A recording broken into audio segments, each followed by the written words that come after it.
कहानी नागालैंड सदन के रूम सर्विस स्टाफ को एक सिरकटी हुई लाश मिलने से शुरू होती है। इस बीच हाथीराम चौधरी अभी भी आउटर जमुना पार पुलिस स्टेशन में इंस्पेक्टर है।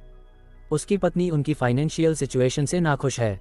उसका भाई हाथीराम को एक प्राइवेट जॉब दिलाने के लिए मनाने की कोशिश करता है, जहां एम्प्लॉयर भल्ला एक्स मिलिट्री या एक्स पुलिस ऑफिसरों को काम पर रखना चाहता है। वो हाथीराम को अपने हवाला बिजनेस के लिए सिक्योरिटी की जॉब के अलावा और कुछ ऑफर नहीं कर पाता है।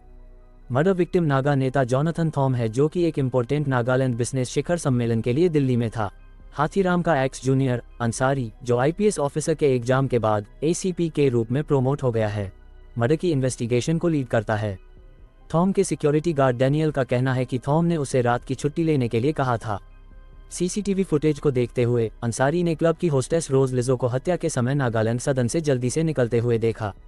अंसारी ने रोज के लिए सभी पुलिस स्टेशनों को एक लुकआउट नोटिस भेजा और क्लब के मालिक ध्रुव मलिक से पूछताछ की।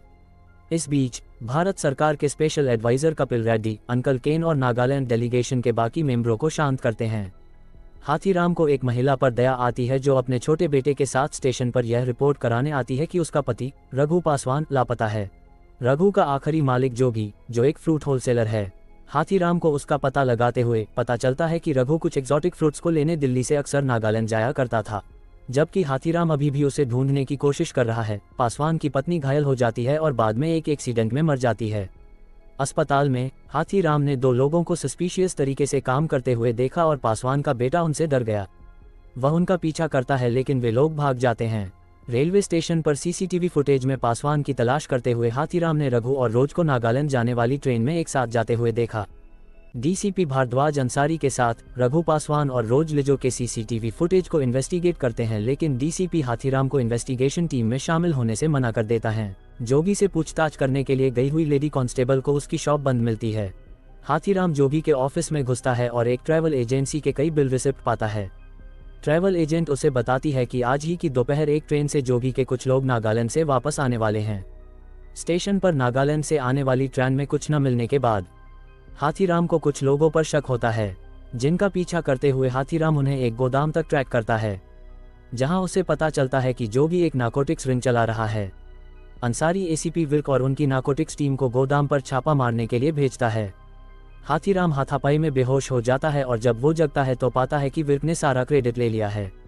अंसारी इसका फायदा उठाकर हाथीराम को इन्वेस्टिगेशन टीम में शामिल करता है। जोगी से पूछताछ के दौरान ध्रुव मलिक का नाम सामने आया, जिसके क्लब में रोज लिजो काम करती थी और जो भी उसे क्लब के लिए ड्रग्स दिया करता था।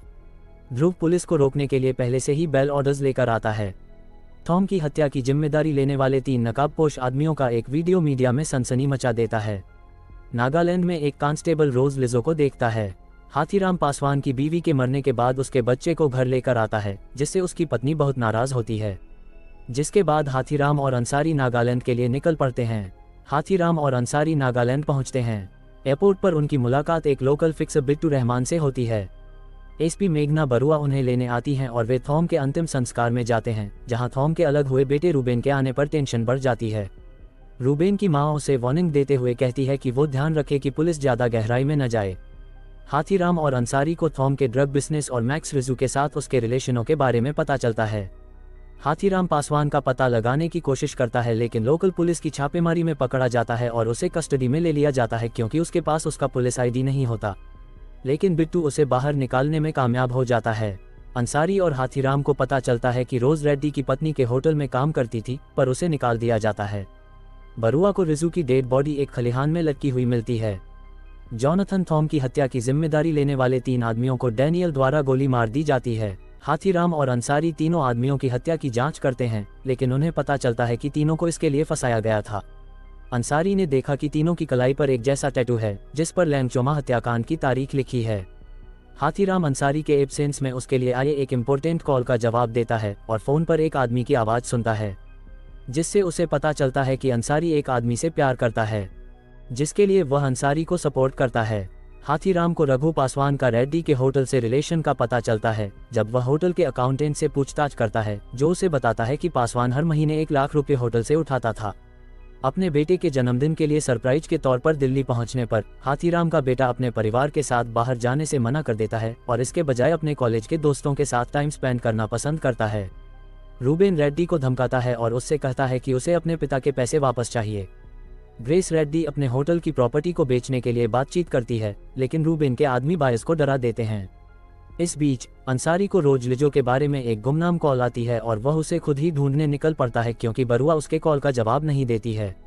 अंसारी को पता चलता है कि रोज पर रूबेन और उसके आदमियों ने हमला किया है और अंसारी उसका बचाव करने की कोशिश करता है और दोनों वहां से पैदल भाग जाते हैं, जबकि रूबेन के आदमी उनका पीछा करता है। अंसारी और रोज अंसारी की कार में हमलावरों से बच निकलने में कामयाब हो जाते हैं, लेकिन डैनियल उन्हें गोली मार देता है। अंसारी मारा जाता है और रोज को पीठ में गोली लगती है। एपिसोड के एंड में वो खुद को जीप के मलबे से खुद को बाहर निकालती है।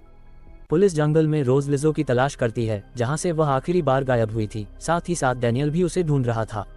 रूबेन पर अंसारी की हत्या का आरोप लगाया जाता है और उस पर शूट एट साइट के ऑर्डर्स जारी होने के बाद वह जंगल में भाग जाता है और उन विद्रोहियों से जुड़ जाता है जो अभी भी छिपे हुए हैं।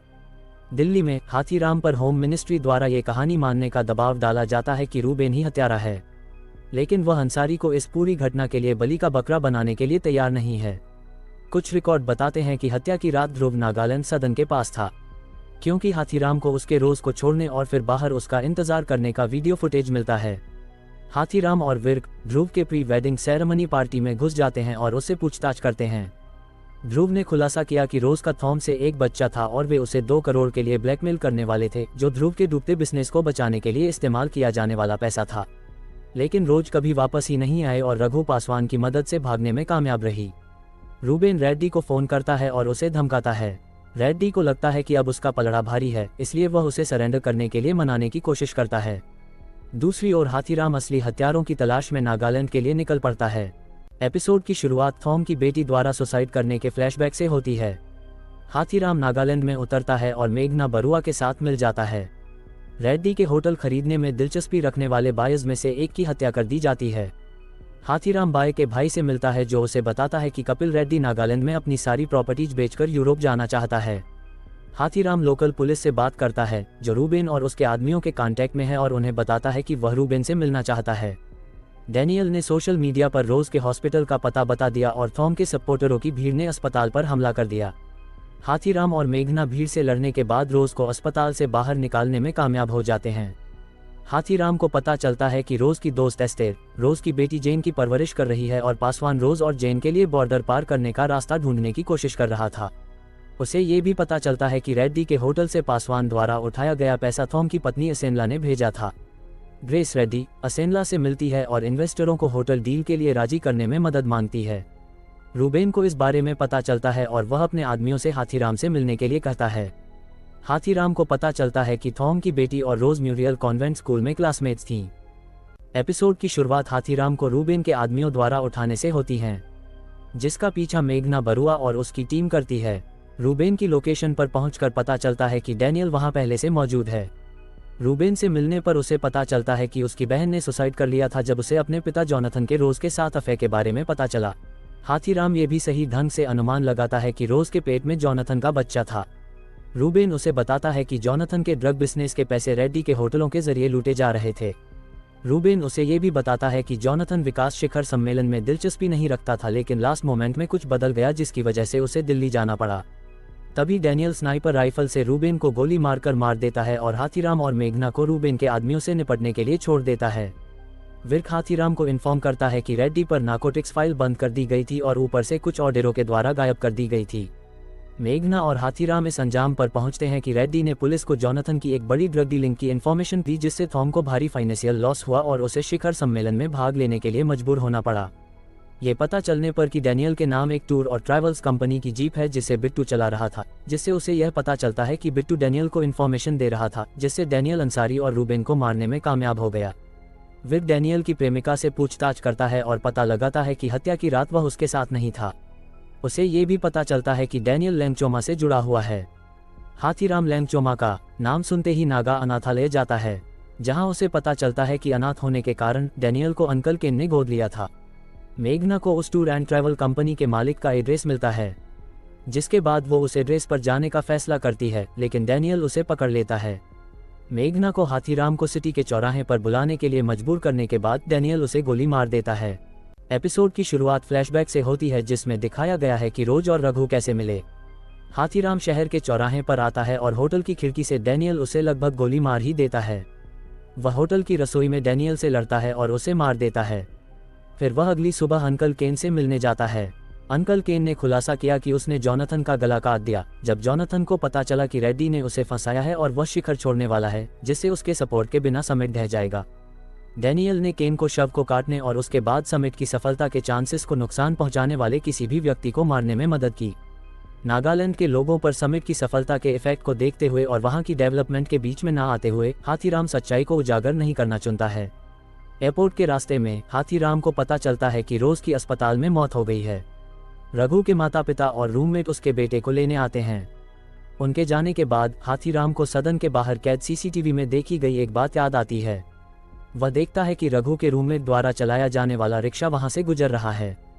पूछताछ करने पर उसे पता चलता है कि रघु ने उस रात रोज को भागने में मदद करने के लिए रिक्शा उधार लिया था और वापस लौटने पर उसके रूममेट के साथ लड़ाई होने के कारण उनके हाथों उसकी हत्या हो गई।